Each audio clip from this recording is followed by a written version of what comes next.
There comes a moment, quiet, unannounced, when the map you've followed for decades begins to blur. You've built a career, raised a family, provided, endured, but one day, between the morning coffee and the late-night silence, a question whispers. What now? It's not a crisis, it's a calling. A call to evolve, not to start over, but to start deeper. Because the blueprint for your second life was written long before social media. It lives in ancient wisdom, and it's waiting for you to rediscover it. I once met a man named David. 62, successful, respected, surrounded by everything he once thought he wanted. But lately, he'd wake up with a quiet heaviness. Not depression, just emptiness. The meetings, the routines, they all blurred together. He told me, "I'm not lost, I'm just not sure where I'm going anymore." That's the moment midlife truly begins, not when you slow down, but when you start to question what speed you've been living at. Modern culture says, stay busy, stay relevant. Ancient wisdom says, slow down, look inward. Because wisdom isn't something you read about, it's something you cultivate. And it grows through 3 timeless practices. The Stoics faced loss, war, betrayal, yet they found peace not by changing the world, but by mastering themselves.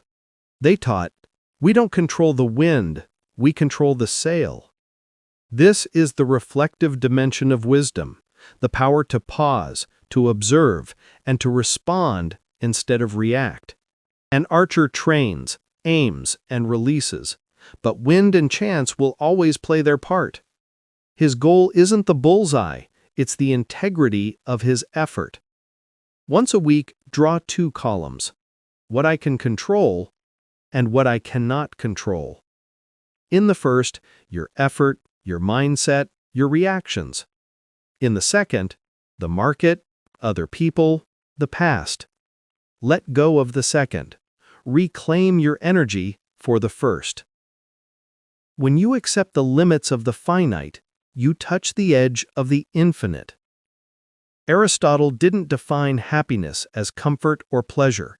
He called it eudaimonia, a life of excellence and virtue in action. You see, goals end. Meaning doesn't. Telic means you finish something, like finishing a project. Atelic means the doing itself is the reward, like teaching your grandson to fish, or walking without your phone, or building something with your hands. A surgeon isn't great because of one flawless operation. He's great because of how he shows up every day, with care, precision, and integrity. Look at your week. Which tasks are telic? Just to be finished? Which bring you joy in the doing? Then inject virtue into the telic. Turn just another meeting into an act of patience, courage, or honesty. The unexamined life is not worth living. Heraclitus once said, "No man ever steps in the same river twice." The river changes, so do we. Wisdom isn't resistance, it's adaptation. The affective dimension of wisdom is about compassion, openness, and the courage to begin again. You can't stop the river's current, but you can learn to navigate it with grace, awareness, and trust. Once a week, do something you're not good at. Play the guitar, paint, learn a new skill. Not to master it, but to remind yourself that growth doesn't end at 50. This is how you stay young. Not in body, but in spirit. When the heart is pure, the universe conspires to support you. We think our past defines us, that the decisions of our 20s and 30s locked our fate. But research and ancient insight disagree.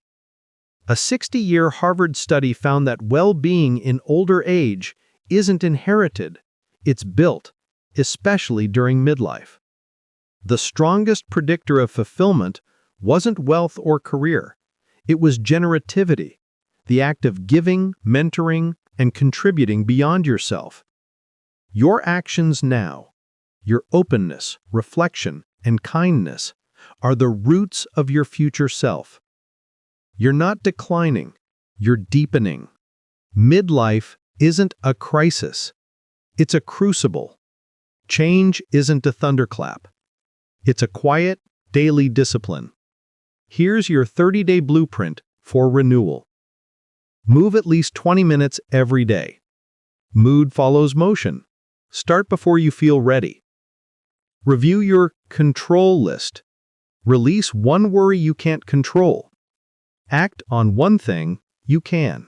Spend 1 hour on something that brings you joy in the doing. Inject virtue into routine.